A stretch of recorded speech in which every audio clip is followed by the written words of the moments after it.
hari ini? Di mana umat Islam yang tidak ditindas hari ini? Saya sebutkan satu negara di mana umat Islam tidak ditindas. Ha? Pergilah seluruh dunia. Di India ditindas ke tak? Ha. Di Burma ditindas ke tak? Di Kashmir, di Syria, di mana yang tidak ditindas? Di Perancis, di Amerika, di England, tentulah, ya. Malahan di negara kita ditindas ke tak Islam ni? Ya, orang-orang yang memperjuangkan Islam diperlekeh-lekehkan, ya. Dihina-hina dan di fitnah-fitnah dan sebagainya. Ada sikit fikrah Islam, maka adalah musuh-musuh. Kerana musuh itu sentiasa berkeliaran. Ingat di satu masa dulu ada seorang Perdana Menteri British, ya, namanya Harry Gladstone. Dibawanya Quran ke parlimen, apa kata dia, nunjuk kepada ahli-ahli parlimen British tu, pegang Quran tu, dia angkatnya. This is the book of Muslims, kata dia. Ini buku untuk orang Islam. For as long as the Muslims are holding on to this book, we will never be able to defeat them. Faham ke ni artinya? Selagi orang Islam berpegang pada buku ini, Quran, ya, selagi umat Islam berpegang pada Quran ini, kita takkan boleh untuk mengalahkan mereka. Therefore, if you want to defeat them, we must lead them away from this book. Artinya apa? Kalau kita nak mengalahkan mereka, naklah kita jauhkan mereka dari Al-Quran. Itu yang mereka datangkan berbagai-bagai berbagai-bagai helah, berbagai-bagai cara supaya manusia Islam ni tak ingatkan Quran, tak ikut Quran. Didatangkannya hiburan-hiburan yang liar. Itu timbul caca zaman itu, rumba, mambo, itu hiburan-hiburan yang liar. Itu didatangkannya sokan sampai kenari, dengan World Cup, Piala Dunianya, dengan sokan Olimpiknya, dengan sokan Commonwealth-nya, dengan sokan itu, sokan ini, sepanjang tahun. Ada hoki, ada bola sepak, ada volleyball, ada basketball, macam-macam sokan, ya. Ada renang dan sebagainya. Betul? Betul apa? Ada pula sokan sokan Olimpik, sokan Commonwealth. Itu pun berbagai-bagai jenis sokan ada. Ya. Termasuk Pak Haji pun tengok juga. Nombor satu Pak Haji suka tengok apa? Cerita apa? Dia Pak Haji kan ni. Nombor satu dia suka tengok bukan renang tau. Ada jenis renang ni. Apa namanya? Synchronized swimming namanya. Tahu apa dia synchronized swimming? Berenang berirama. Kepala ke bawah, kaki ke atas, tekangkang kobak. Itu yang seronok Pak Haji tengok tu. Termasuk Pak Haji ni lah. Itu dia. Sepanjang tahun. Kadang-kadang Piala Dunia bola sepak, kadang-kadang badminton Olimpik, badminton Piala Thomas, kadang-kadang apa sajalah. Sepanjang tahun ada je sokan. Sampai ada negara-negara Islam yang mengharuskan pemain-pemain bola sepak dia bila ada Piala Dunia, mengharuskan mereka tak puasa di bulan Ramadan. Kerana masing-masing nak bertarung merebut Piala Dunia. Begitu pentingnya. Dan biasanya mereka mengadakan Piala Dunia tu di bulan Ramadan kalau boleh. Kalau boleh di bulan Ramadan. Ya. Inilah cara ataupun teknik mereka nak memesongkan umat Islam daripada Al-Quran dan hadis. Ya, Nabi dah cakap dah, taraktu fikum amrain, aku tinggalkan kepada kamu dua perkara. Ma in tamassaktum bihima, apabila kamu berpegang kepada keduanya, lan tadillu abadan, kamu tidak akan sesat selama-lamanya. Apa dia? Kitab Allah wa sunnati, iaitu kitab Allah dan sunnah aku, kata Nabi, ya. Bila kita tak lagi berpegang dengan Quran, tak lagi berpegang dengan sunnah, itu yang makin lama makin sesat, makin lama makin sesat, makin lama makin sesat. Sampai sekarang ni umat Islam sudah begitu jauh dari Al-Quran, ya. Sudah begitu jauh dari sunnah Nabi SAW. Jadi sekarang ni darurat ke tak sekarang ni untuk kita memperjuangkan Islam? Ini secara darurat, ya. Sudah sangat perlu sekarang ni untuk menghadapi cabaran-cabaran zaman dan serangan-serangan pihak musuh Islam. Wajib secara darurat untuk menyekat dan menghalang kemarahan fahaman kebendaan dan faham tidak bertuhan yang menggugat kewujudan Islam dan melakukan usaha-usaha untuk menumpaskan Islam. Sekarang ni dia bawa penari dari Korea, apa benarnya? K-pop dia bawanya. Dia pun menari atas pentas. Udah menari tu tak sedarkan diri anak dara Islam. Bukan anak dara kafir ni, anak dara Islam bertudung dah tak sedarkan diri. Manjat pentas, apa buatnya? Meluk artis-artis dari Korea tu. Kata orang jantan bila dia peluk, diam aja ke dia? Dia balasnya lah. Tu orang jantan Korea, orang jantan taparut pun belum tahu lagi ya. Kadang-kadang kita malu, malu nengok anak dara kita bertudung. Begitu dah terpesona, begitu dah kagum dengan hiburan-hiburan yang dibawa oleh penari-penari Korea. Sampai hari ini berjaya ke tak musuh tu? Berjaya ya. Musuh setelah berjaya menjalankan jarum-jarum mereka supaya umat Islam jauh dari Islam. Itu salah satu usaha mereka nak menumpaskan Islam dengan membuat perhatian yang teliti terhadap keadaan-keadaan yang dialami oleh dunia Islam hari ini. Mereka dah buat kajian betul-betul, bukannya nak buat begitu aja, dikaji mereka betul-betul ya. Sudah cukup untuk membuktikan bahawa tegaknya satu penentangan Islamiah adalah daruri. Daruri ni artinya amat penting, paling penting ya. Malah keadaan yang wujud ini menjadikan tegaknya suatu kepentingan Islamiah itu adalah taklif. Taklif itu artinya bebanan, dibebankan kepada dari hukum syarak, itu artinya taklif. Orang yang sudah taklif itu artinya orang yang terpaksa melakukan satu. Itu namanya taklif ya. Menjadi taklif syar'i, bebanan dari hukum syarak. Syarak dah memutuskan kita mesti lakukan perkara-perkara yang untuk menentang kemarahan kumpulan yang menentang Islam tu. Yang tidak seharusnya didiamkan atau dipandang ringan. Hari ini kita pandang ringan je, tak apa saja. Hiburan-hiburan yang sampai ke rumah kita tu. Kita pandang ringan je, never mind. Kejap aja, bukan lama benar ya. Tapi itulah sikit dia menghakiskan nilai-nilai Islam dalam hidup umat Islam. Itu sebab gila hari siapa yang nak memperjuangkan Islam, siapa yang nak menegakkan Islam dalam hidupnya, dicap sebagai apa? Ekstremis, dicap sebagai pelampau, dicap sebagai pengganas, dicap sebagai ortodok, dicap sebagai ketinggalan zaman dan sebagainya. Daripada dulu lagi. Kemunculan gerakan-gerakan dakwah dari dulu sampai sekarang ni. Mesti dicap sebagai pengganas dan sebagainya ya. Jadi jangan pandang ringan ya. Dalam dunia ini terdapat negara-negara Islam yang memerintah penuh penderitaan kerana dikuasai oleh kemaharajalelaan. Tengok dia punya perkataan ya. Kemaharajalelaan. Orang-orang bukan Islam seperti di Palestin. Penderitaan orang Palestin tak payah saya ceritalah, semua orang dah tahu ya. Seperti di Kashmir. Kashmir tu penduduknya semua apa? Semua Islam, tapi pemerintahnya Hindu. Seperti di Eritrea. Eritrea ni mana? Ya. Satu negara dekat dengan Sudan, negara Afrika ya, dekat dengan Sudan. Nama negara tu Eritrea. Ibunya namanya Asmara. Ibu negaranya namanya Asmara. Itu negara Eritrea, negara apa? Negara Afrika. Qibras. Qibras ni saya tak tahu di mana. Ya, Bukhara, ini dekat-dekat itu tu. Qibras, Bukhara di mana? Di Samarkand, di apa namanya? Di Uzbekistan, dekat-dekat itu, Bukhara. Samarkand dan lain-lain lagi ya. Itu negara Eropah Timur.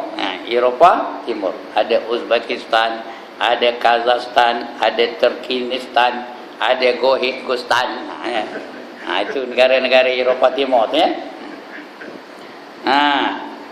Dalam dunia ini terdapat negara-negara Islam yang menderita kerana kekejaman golongan minoriti yang berniat jahat. Palestin itu semua orang Islam, pemerintahnya Yahudi. Dia punya disekatnya kuasa elektrik, sudah tak ada elektrik orang-orang Palestin tu. Disekatnya perubatan, ubat-ubat tak boleh sampai ke orang-orang Palestin tu, makanan tak boleh sampai, bantuan tak boleh sampai, disekat. Sehingga nak pergi semayang di Masjid Al-Aqsa pun disekat oleh mereka. Cukup kejam orang Palestin, orang Yahudi tu. Itu sebab kata Hitler selepas masa berlakunya kekejaman orang Yahudi tu, selepas dia berkuasa sementara dulu, lepas dia jatuh orang Hitler, kata dia apa? I can kill all the Jews if I wanted to, but I purposely left a few of them so that the world will know what kind of people the Jews are. Faham ni? Ya Allah, faham ke dah? Aku boleh bunuh semua orang Yahudi tu kalau aku ndak, kata dia apa? Kata dia Hitler, when I was in power I can kill all the Jews if I wanted to. Kalau aku ndak, aku boleh bunuh semua orang Yahudi tu. Tapi sengaja aku tinggalkan sebahagian dari mereka supaya dunia tahu apa jenis orang Yahudi tu. Sekarang ni kita tahu tak? Kita tahu tak apa jenis orang Yahudi tu? Sudah tahu, kerana ditinggalkan sedikit oleh Hitler. Tapi hari ni kerana Hitler tu musuh bagi orang barat, maka dia dikondem, dia dikecam dan sebagainya. Sebenarnya Hitler tu dia banyak membantu. Tentera-tentera Hitler tu banyak orang Islam tau. Tentera Hitler tu banyak orang Islam, tapi tak dimasukkan dalam sejarah apa itu. Kita ingat Hitler tu orang yang sangat kejam, orang yang tidak berperi kemanusiaan dan sebagainya. Tapi sebenarnya dia tahu, dia nampak bahaya yang didatangkan oleh orang Yahudi. Sebab itu dia diinitiate-nya atau dimulakannya satu gerakan namanya Holocaust. Holocaust apa? Pembunuhan orang Yahudi beramai-ramai. Masa itu ya. Tapi sengaja ditinggalkan sikit supaya dunia tahu mana apa-apa jenis orang Yahudi tu. Yahudi tu tuan-tuan bacalah tafsir surah Al-Baqarah tu, macam-macam orang Yahudi tu diberi keistimewaan oleh Allah Taala. Tapi mereka tu jenis degil. Jenis biut. Tak mau dengar cakap. Bangsa lain tak ada istimewa macam Yahudi.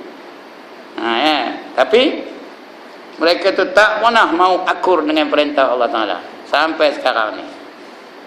Itu yang Allah kata, walan tarda ankal yahud walan nasara hatta tattabi'a millatahum. Masyhur benar ayat ni ya. Tidak akan redha sama sekali orang-orang Yahudi dan orang Nasrani itu selagi kamu tidak mengikut cara hidup mereka. Bila kita setuju dengan cara hidup mereka, baru mereka itu redha, baru mereka itu tak ganggu, dan sebagainya. Inilah dia ya. Di mana saja tengok orang Islam sedang ditindas sekarang ni. Tengok di Myanmar, orang Rohingya tu dibunuh oleh orang Buddha tu. Sekarang ni bukan masalah Islam lawan Buddha, Islam lawan Hindu, Islam lawan Kristian, bukan. Sekarang ni masalah kita Islam lawan bukan Islam. Mereka tu bersatu, masing-masing menentang Islam. Bukannya Hindu menentang Islam, Buddha menentang itu. Senang kita menghadapinya satu-satu. Kalau dah mereka berkumpul, macam anjing dengan anjing bergaduh.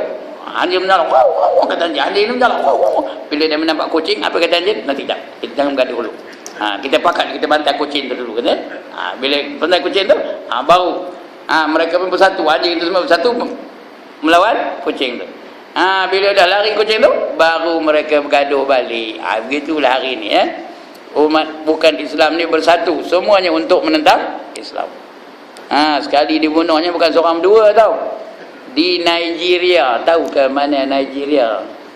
Di negara Afrika tu ramai orang Islam, tapi orang bukan Islam pun ramai.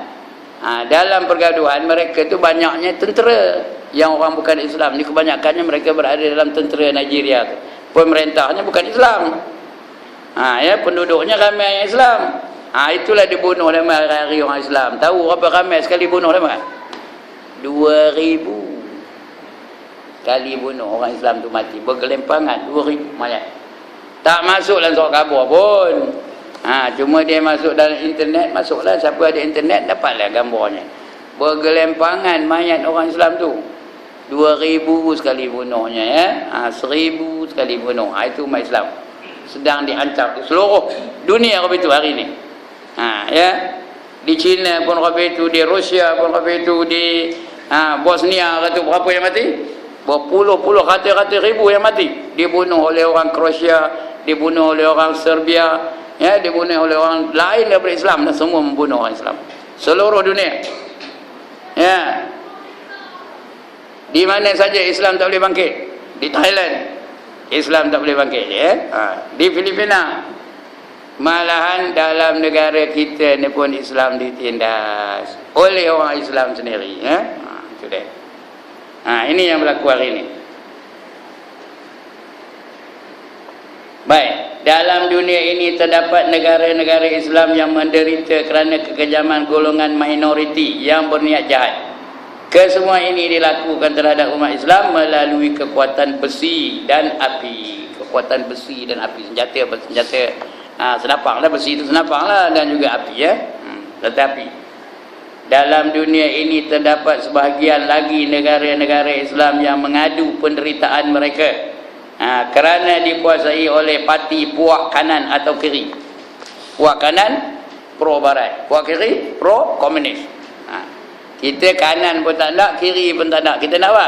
Islam. Bukan kanan, bukan kiri. Tak ada pandang ke timur, pandang ke barat, tak ada. Kita nak pandang ke Islam.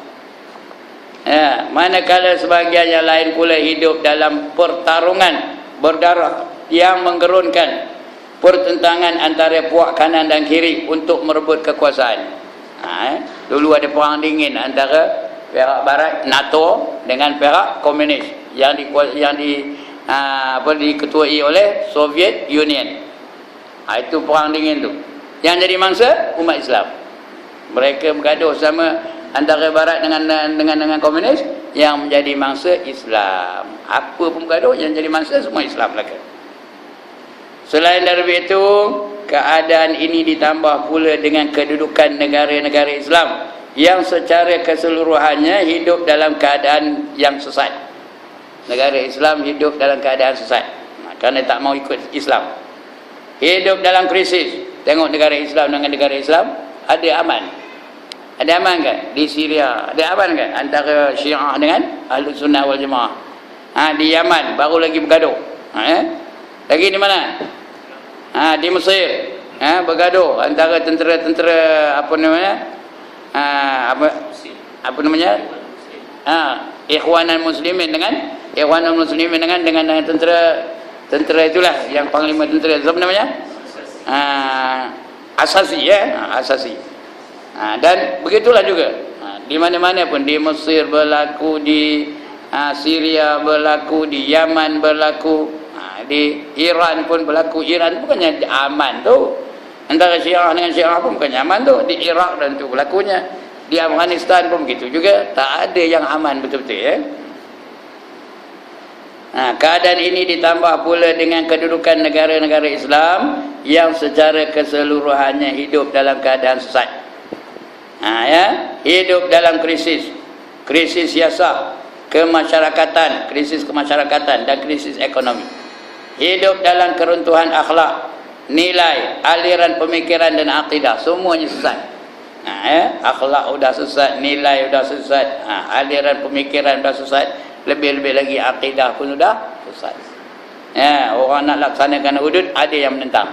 Tambah kita di Malaysia, ada tak orang yang menentang pelaksanaan hudud? Ada tak?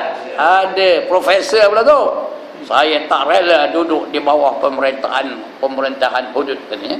Profesor tu perempuan tu. Entah doktor apa ke nama, tak nak sebut nama pun, tak payah ingat namanya pun. Kerana mereka tak rela hidup di bawah pemerintahan sistem Islam. Kesemua keadaan ini membuktikan bahawa beramal dan bekerja untuk Islam adalah wajib. Sekarang ni kita tengok keadaan dunia hari ini, keadaan negara kita hari ini, keadaan serantau hari ini. Wajib tak wajib kita berjuang menegakkan Islam? Wajib tak wajib? Perjuangan di jalan Allah ini bukannya satu pilihan tuan-tuan dan puan-puan. Ya, dia bukan option, bukan pilihan, dia adalah satu tanggungjawab.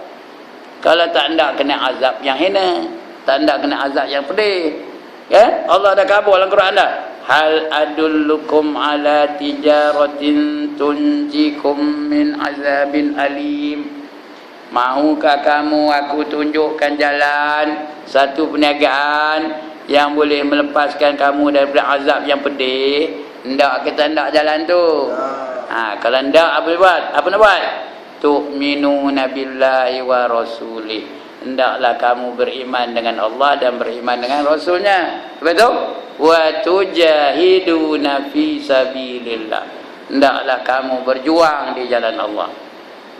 Jadi kita tanya diri kita, aku ni dah berjuang ke belum? Dah berjuang ke belum? Dah berjuang ke belum? Kalau belum, bila lagi? Kena. Ini Allah yang ngabur ni. Kalau kita beriman dengan Allah, pasal ayat tadi mulanya ya ayyuhallazina amanu, wahai orang-orang yang beriman. Kamu beriman ke tak? Kalau beriman, hendaklah kamu beriman dengan Allah, beriman dengan Rasul dan berjuang di jalan Allah. Dengan harta-harta dan juga dengan diri-diri kamu sendiri. Ya, tu'minuna billahi wa rasulih wa tujahiduna fi sabilillah bi amwalikum wa anfusikum. Zalikum khairul lakum in kuntum ta'lamun. Itulah yang lebih baik bagi kamu jika kamu mengetahuinya. Allah dah kabur yang lebih baik tu. Apa yang lebih baik? Kamu beriman dengan Allah, beriman dengan Rasul, betul? Berjuang di jalan Allah dengan harta benda dan juga dengan diri-diri kamu. Ya. Allah nak bagi ganjaran tu. Apa ganjarannya? Yaghfir lakum dzunubakum. Apa ganjarannya? Nescaya diampunkan segala dosa-dosa kamu. Ndak ke tak ndak? Ada orang tak berdosa, jangan kat tangan. Saya nak tengok benar mana kerupa orangnya. Nak angkat gambar ni, kamera ada depan saya tak? Ada orang tak berdosa, jangan kat tangan. Yaghfir lakum dzunubakum. Nescaya akan diampunkan dosa-dosa kamu. Wa yudkhilkum, dan dimasukkan kamu, wa yudkhilkum jannatin tajri min tahtihal anhar. Dimasukkan kamu ke dalam syurga yang mengalir di bawahnya beberapa sungai. Itu janji Allah Ta'ala. Kalau kita buat tiga tadi, beriman dengan Allah, beriman dengan Rasul, berjuang jalan Allah, apa dapatnya? Pertama, diampunkan dosa. Kedua, dimasukkan dalam syurga. Ya, syurga itu bukan syurga saja, di bawah itu mengalir sungai-sungai. Ya. Wa masakin tayyibatan fi jannati adn, dan diberi syurga yang lebih baik daripada sebelumnya, yang dipanggil syurga Adnin. Adnin itu artinya kekal. Kekal nikmatnya, kekal segala kemudahannya, kekal segala perkara-perkara yang akan diterima itu kekal saja. Umurnya kekal, nikmatnya kekal, apa saja, makanannya kekal, pakaiannya kekal, mudanya kekal. Orang dalam syurga berapa umurnya? Berapa umurnya? 33. Orang lelaki 33. Tahun depan berapa umurnya? Tahun depan berapa umurnya? 33. Tahun depan lagi berapa umurnya? 33. Lagi 100 tahun berapa umurnya? 33. Lagi 1000 tahun berapa umurnya? 33. Tak ada tua-tua. Semua 33 aja umurnya. Kekal abadi umur macam tu. Kita kekal kan? Saya dulu dengan saya sekarang ni serupa kan? Lain. Itu di dalam dunia, tapi dalam syurga serupa aja. Itu dia. Allah nak bagi syurga ya. Zalikal fawzul azim. Itulah dia keuntungan yang paling besar. Keuntungan yang paling, kejayaan yang paling baik, yang paling agung ya. Zalikal fawzul azim. Wa ukhra tuhibbunaha, dan lagi satu yang kamu suka, nasrum minallahi wa fathun qarib. Bantuan dari Allah dan kemenangan yang hampir. Hari ini kita berjuang tak maunya menang apa? Pasal kita berjuang tujuan tak betul, method tak betul, uslub tak betul. Itu yang berjuang kalah juga, berjuang kalah juga. Pasal kita berjuang bukan sungguh-sungguh, bukan kerana Allah kita berjuang. Tapi bukan jangan terlepas ini tak berjuang pula, berjuang juga. Sehinggalah kita mencapai kemenangan, iaitu bantuan dari Allah Ta'ala. Ya, kita berjuang ni kalau nak menang bukan kerana kekuatan kita. Kalau nak menang kerana bantuan Allah Ta'ala.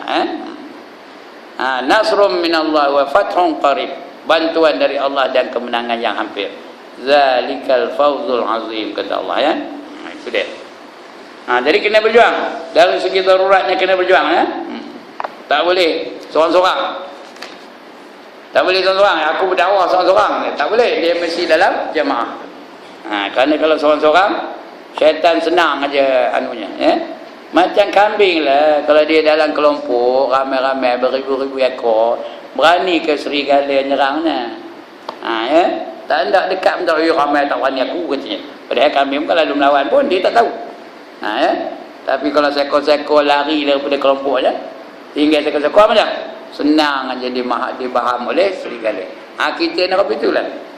Kalau ramai-ramai datang kekuatan. Datang sembahyang berjemaah ramai-ramai datang kekuatan tu. Ya. Tapi kalau seorang, bila sembahyang seorang, bila datang ke surau seorang, bila datang ke surau seorang, berapa lama boleh tahan? Pak Ya, berapa lama boleh tahan? Datang Pak Ya seorang je, datang Pak Ya seorang je, datang Pak Ya seorang. Berapa lama boleh tahan? Habis-habis hari dua aja. Lepas tu malas aku je kena. Senang je syaitan memperdaya kita. Begitulah berjuang ni, jangan seorang-seorang, mesti berjemaah. Tapi pahalanya untuk setiap individu. Bukan jemaah dia, tapi berjemaah tu disuruh. Pahalanya individu. Kerana kita disuruh berjuang. Kita yang berjuang, kita dapat pahala. Itu dah, ya. Baik. Jadi selain daripada itu, keadaan ini ditambah pula dengan kedudukan negara-negara Islam yang secara keseluruhannya hidup dalam keadaan yang sesat. Ini bukan saya kata ni, ya, pengarang kita ni Fatih Yakan katakan, ya. Hidup dalam keadaan yang sesat, hidup dalam krisis siasat, krisis politik. Sekarang berlaku tak krisis politik? Banyak berlaku, ya. Di Syria, di mana-mana sajalah, di Malaysia, di Indonesia berlaku krisis politik. Krisis siasat, politik itu siasat tu. Kemasyarakatan, krisis kemasyarakatan antara masyarakat ini dengan masyarakat ini. Krisis ekonomi, ya. Hidup dalam keruntuhan akhlak dah runtuh dah tak ada akhlak dah lagi dah. Nilai, aliran pemikiran dan akidah. Lebih lagi krisis akidah. Hari ini berlaku krisis akidah. Mana boleh dilaksanakan hudud dalam negara yang berbagai-bagai kaum, yang berbagai-bagai agama, nanti huru-hara dalam negara kita, termasuk ulama pun ada yang berpendapat begitu. Tak boleh nak laksanakan hukum Islam dalam negara majmuk seperti Malaysia kan, ya. Jangan di antara tuan-tuan pun ada berpendapat begitu. Sedangkan itu krisis lah tu, ya. Pasal apa?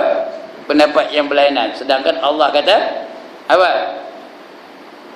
Wa raditu lakumul Islam madina. Apa kata Allah? Dan redolah aku Islam itu sebagai anutan bagi kamu. Ya, tadi pun tu Imam ada baca tak? Ada baca tak? Inna dina indallahil Islam. Ada tak baca tu Imam tadi? Sesungguhnya agama yang diredai Allah adalah agama Islam. Lain Tuhan tak redha Islam aja. Tiba-tiba bila orang nak laksanakan Islam, mana sesuai dalam negara kita ini dilaksanakan hukum Islam, betul, ya? Itu krisis itu. Bukan 100% apa yang setuju. Ada krisis itu. Krisis akidah itu. Kesemua keadaan ini membuktikan bahawa beramal dan bekerja untuk Islam adalah wajib. Ini datangnya wajib.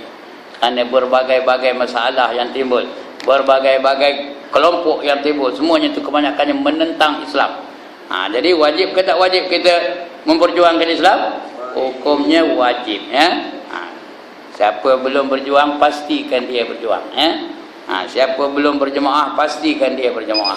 Kuatkan jemaah dalam kawasan-kawasan kita, insya-Allah. Sekalipun secara darurat, sekalipun secara terpaksa, tapi wajib. Demi untuk menghadapi semua cabaran-cabaran yang dihadapi oleh Islam. Cabaran itu tidak akan habis, tak akan hilang sampai hari kiamat. Tak akan hapus gitu saja, mesti ada cabaran. Selagi iblis itu masih hidup, selagi itulah cabaran itu akan ada. Sama ada cabaran itu dari luar dalam bentuk penjajahan kuasa, penjajahan kuasa-kuasa negara asing, atau cabaran dari dalam yang terjelma dalam bentuk kuncu-kuncu dan anjing-anjing kuasa negara-negara asing. Kuncu-kuncu itu apa? Tali barut daripada negara-negara asing. Ada tak dalam negara kita ni? Ada ramai tali barut daripada negara asing. Kerana keturunan Yahudi itu bukannya di negara Israel aja. Keturunan Yahudi itu di Malaysia pun ada, di Singapura lagi ramai. Ada je keturunan Yahudi. Itulah koncu-koncu tali barut. Di atas nama NGO ada tak hari ni? Yang mendesak supaya dibenarkan kahwin sesama lelaki. Ada lagi sekarang. Orang lelaki nak pakai perempuan bebas sekarang ni. Diterbalikkan keputusan mahkamah rayuan tu. Dulu tak boleh, lepas tu diputuskan bahawa sekarang ni dah boleh. Siapa nak pakai macam perempuan, pakailah sekarang ni. Aneh nak pakai macam perempuan, lepas ni pakailah. Begitu berbedak pakailah. Jalan boleh lenggok-lenggok je. Nak ke mana ni? Nak kipu. Boleh. Sudah tak ada jadi salah kena ni. Sudah apa ni? Keputusan mengharam dia tu dah diterbalikkan oleh mahkamah rayuan. Tak ingat ke mana? Sudah diterbalikkan oleh mahkamah rayuan. Sekarang ni dah boleh.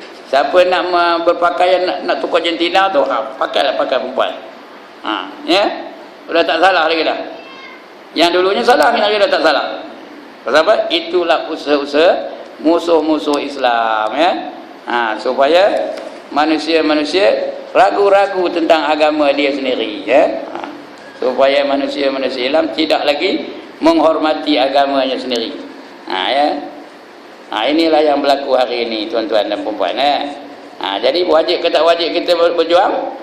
Wajib. Dan dengan keadaan yang semacam ini, wajib kita berjuang untuk menegakkan agama kita di dalam negara kita.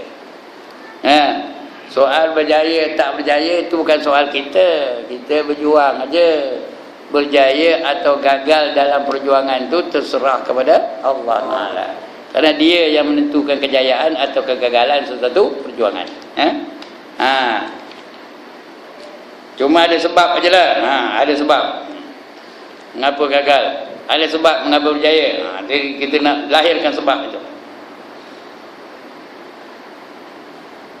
Sama ada cabaran itu dari luar dalam bentuk penjajahan kuasa-kuasa negara asing, atau cabaran dari dalam yang terjelma dalam bentuk kuncu-kuncu dan anjing-anjing kuasa, anjing-anjing kuasa negara-negara asing yang sering bekerjasama dengan mereka. NGO yang menentang pelaksanaan Islam, NGO yang memutuskan seseorang itu tak boleh memeluk agama Islam selagi tidak berumur 18 tahun. Tak boleh. Itu dalam undang-undang tu. Jadi kalau ada orang yang umur di bawah 18 tahun nak masuk Islam, tak boleh dulu. Kena ditangguhkan dulu. Begitu ni. Itu yang tersingkirnya peguam negara tu kan. Ingat tu. Siapa Tan Sri Abu Talib, ingat? Dipecat daripada jawatan mereka kerana dia mempertahankan orang yang nak masuk Islam tu walaupun dia di bawah umur. Dan sebagainya. Firman Allah Ta'ala, wa qatiluhum hatta la takuna fitnatun wa yakuna ad-dinu kulluhu lillah. Dan perangilah mereka supaya jangan ada fitnah dan supaya agama itu semata-mata bagi Allah. Perang sehingga berjaya. sehingga agama Islam itu tertegak di atas muka bumi ini. Ya, berjuang jalan Allah ni apa tujuan? Litakuna kalimatullahi hiyal ulia. Itu tujuannya. Agar kalimah Allah itu berdaulat semula di atas muka bumi ini. Artinya apa? Artinya hukum Islam itu tertegak di atas muka bumi ini. Artinya hukum Islam itu dilaksanakan oleh penganut-penganut di atas muka bumi ini. Hukum Islam kan banyak, 5 aja. Wajib, haram, sunat, makruh, harus, supaya dia dapat dilaksanakan dalam masyarakat kita hari ini. Yang wajib semua buat. Jangan ada setengah buat, setengah tinggal, setengah terima, setengah tolak. Tak ada. Mesti semua buat. Yang haram, kita akui dia sebagai haram. Dan semua tinggalkan. Kerana benda tu haram. Haram tu dibuat berdosa. Ditinggalkan dapat pahala. Jadi hukumnya wajib ditinggalkan. Mesti ditinggalkan. Betul sunat. Sunat tu hukumnya dibuat dapat pahala, ditinggalkan tak ada apa-apa, tidak berdosa. Tapi hukumnya apa? Keadaannya apa? Elok dibuat. Betul. Elok dibuat yang sunat tu. Bukan mesti buat ya. Elok dibuat. Yang makruh bila dibuat tidak berdosa. Tapi bila ditinggalkan dapat pahala. Kedudukannya elok ditinggalkan. Bukan mesti ditinggalkan ya. Elok ditinggalkan. Rumah anda elok dah? Entokah nak elok dah? Isteri nak elok dah? Ada orang nak isteri rompong tak? Nak elok belakang ya? Semayang tak ngapa, tak payah elok ya, jadilah ala sunat. Jual je biar ala sunat ya, gitu kan? Ala makruh kan, ala makruh, betul kan? Ya? Elok ditinggalkan. Harus dibuat atau ditinggalkan tidak berpahala dan tidak berdosa. Tepuk dada, tanya selera. Nak buat sila, tak nak buat pun sila. 5 hukum ni mesti tegakkan dalam masyarakat kita ni. Kalau ini boleh kita lakukan, maknanya kita bersatu padu lah tu. Yang wajib semua buat, yang haram semua tinggalkan, yang sunat kita pakat-pakat buat sebanyak-banyak mungkin, yang makruh kita pakat-pakat tinggal sebanyak-banyak mungkin, yang harus kita jadikan ibadat. Benda tu harus, tapi bila kita laksanakan, dia boleh jadi wajib, boleh jadi sunat, boleh jadi makruh, boleh jadi haram, boleh jadi makruh ya. Itu yang harus. Tak faham ke cakap saya? Benda tu harus. Menguap tu harus. Bukan dosa. Kita kalau dosa kejap minta menguap, dosa belakang lah. Harus saja. Tapi bila kita buat ikut syariat Allah, jadi apa? Jadi sunat. Menguap boleh jadi sunat. Macam mana jadi sunat? Bila menguap tu tutup mulut tu. Betul jampi. Apa jampinya? A'udzubillahi minasyaitonirrajim. Dapat pahala jadi sunat tu, tahu?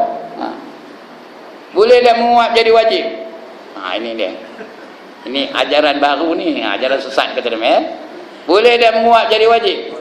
Jawabnya boleh. Jangan ngelin. Boleh ya. Kalau dia ada penyakit, sakit perut umpamanya, bergulung-gulung, bila dia menguap hilang.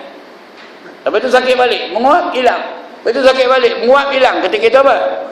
Wajib dia menguap kalau ada lah. Ya, macam tu. Sudah jadi wajib. Sedangkan hukum asalnya apa?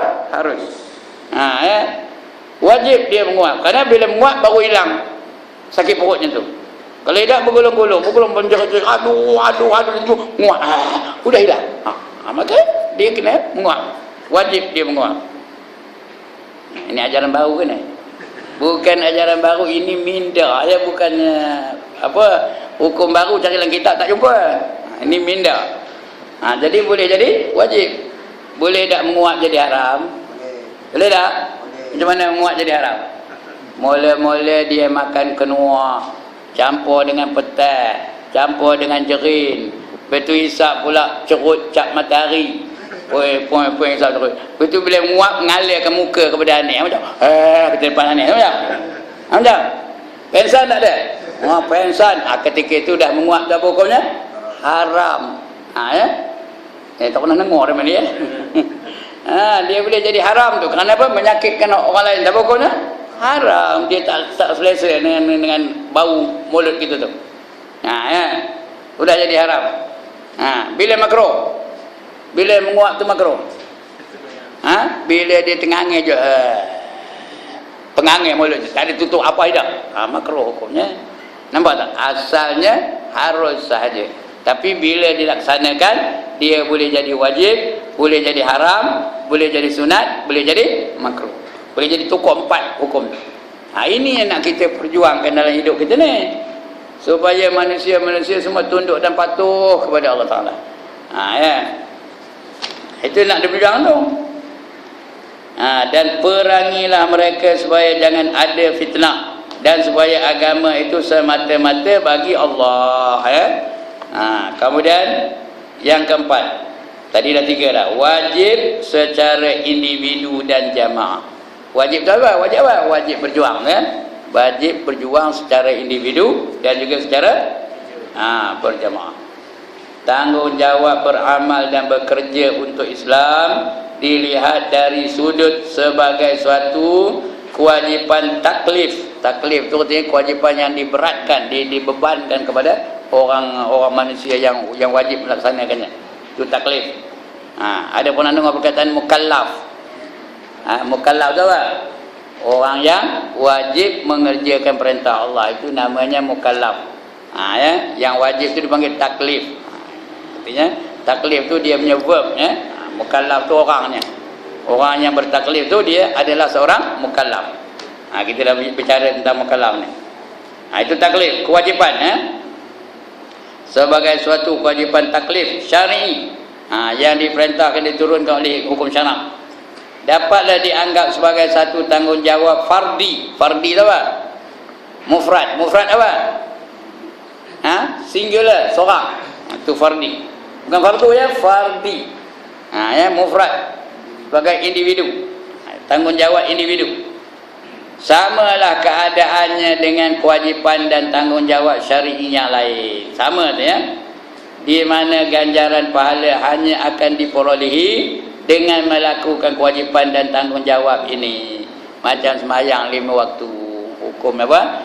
Wajib fardi, wajib setiap individu. Cuma di fardu kifayah pula wajib berjamaah. Tapi kewajipan sembahyang tu wajib tiap-tiap individu. Fardu kifayah wajib sembahyang secara berjamaah. Itu bezanya antara fardi dengan apa namanya, fardu kifayah. Samalah keadaannya dengan kewajipan dan tanggungjawab syar'i yang lain, di mana ganjaran pahala hanya akan diperolehi dengan melakukan kewajipan dan tanggungjawab ini. Begitu juga balasan siksa yang ditimpakan dengan meninggalkannya. Contohnya sembahyang. Bila kita sembahyang, terlaksanalah satu kewajipan, dapat pahala. Tapi tidak banyak pahala, kena berjamaah. Allah sediakan 5 fadilat orang sembahyang berjamaah. 5 fadilatnya. Siapa yang melazimkan sembahyang berjamaah 5 waktu sehari semalam, Allah sediakan 5 fadilatnya. Yang pertama, dilapangkan hidupnya. Siapa hidupnya sempit, payah, duit tak cukup sesaja, hutang sana, hutang sini, hutang sana, hutang sini, ubatnya apa? Sembahyang berjamaah. Allah akan tolong selesaikan. Yang kedua, lepas daripada siksa kubur. Siapa lalu nanggung siksa kubur, angkat tangan. Siksa kubur ada berapa? Dah jenuh nanya, setiap bulan nanya. Siksa kubur ada berapa? Ada 4, tuan-tuan dan perempuan. Yang pertama, soalan dan pukulan mungkar nakir. Soalan dan pukulan mungkar nakir. Man rabbuka? Jawab apa? Allahu Rabbi. Dia tu boleh jawab tu. Kalau entah lah apa dah? Pom dibantai dia nakir. Kalau nyu'ad mungkar, nakir dia muka. Wa man nabiyuka? Apa jawabnya? Nyong orang ngerti kata, tong bagi lagi. Itu seksa yang pertama, soalan dan pukulan mungkar dan nakir. Yang kedua, dihipit bumi sehingga berselisih tulang rusuk untuk berselisih, yang kiri kanan, yang kanan kiri. Ya. Ketiga didatangkan apa ni?